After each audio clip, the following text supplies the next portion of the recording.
Coriolanus is about a man who has been a soldier for the majority of his life. Started as a soldier, 16 years old, and has gone on to fight about 17 years worth of battles. And the only way to go from there is to become consul, which is basically a kind of joint prime minister role. But politics is not really his thing, is it? No. Titus Lartius is kind of Coriolanus' right-hand man at the beginning. They've been in many, many battles together. But Coriolanus is the kind of more esteemed warrior, I would say. And so he's kind of chosen to take this step up, as Emma was saying, to the political arena. It does not suit him at all, and that's kind of his flaw, really. He's not... He can't compromise, he's stubborn, and it loses him a lot of faith in the people. We are the tribunes. We're the people's voice. So we basically represent the people's voice in the Senate, but we're told we're going to play an important role in the Senate, and then when we get there we find out they don't actually listen to us. We haven't really got a voice, and we kind of hate Coriolanus because he disrespects the people and calls them stinking, and so he's got to go.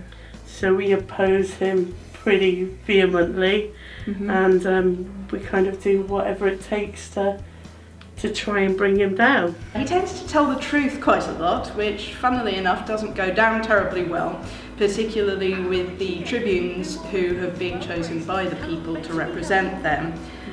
Who realise that if Coriolanus becomes consul, they will lose all their power.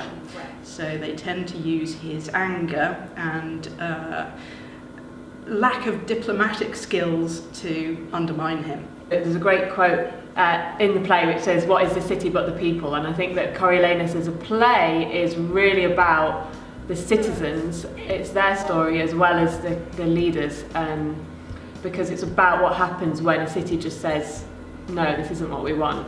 So in the beginning we're angry, we're hungry, and luckily we get the tribunes, which then supposedly give us a voice. So we get a little bit, yay, we've got a voice, we have a bit of power now because we were feeling very powerless before. They tell us to give CAIUS our voices to what do you call it, elect him in, basically. And then we get completely manipulated and turned on. They tell us that we were stupid and that we shouldn't have given him our voices. So then we feel manipulated and actually powerless is what we felt before. So it's a bit of a tease. Where our power comes from is from getting the people to say what we want them to. And yeah, though sometimes they don't always do what they're told. No, we have to tell them again. I know. Two or three People are so stupid, aren't they, sometimes? This is what we have to deal with. The Senate was set up to give the people more power. The position of consulship and the tribunes were all designed to give that fairness to society. But the character of Coriolanus doesn't necessarily agree with letting the people have this power.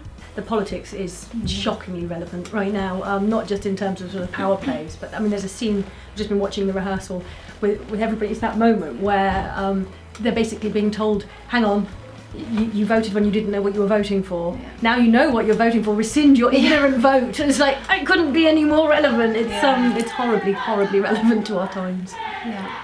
You can hear them now, they're having a riot in there. It's great fun. I think for me, I don't know about for you, Emma, but having already been in an all-female production with the Shakespeare Project, that kind of barrier, taboo, whatever it was already kind of broken. And so I think the more that we question why is it all-female, the less normal it is seen to be. The idea is that we are a group of women coming together to tell each other a story about men. So it's quite meta, that level of... So it gives us a bit of a chance to have a little nod and a wink at some of the masculinity. With this, a lot of people have been saying to me, well, Coriolanus, it's very, testosterone fueled and very masculine and very uber aggressive and apparently masculine traits.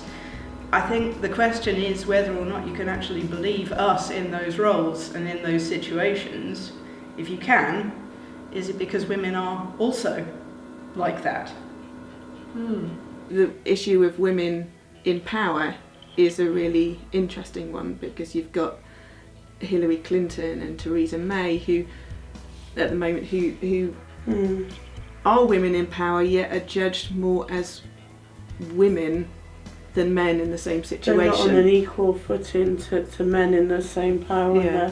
And the power dynamics as well is quite interesting, and I think as women playing men, there's a little bit of something we're adding to that, because we're able to comment a bit on the masculine power dynamics.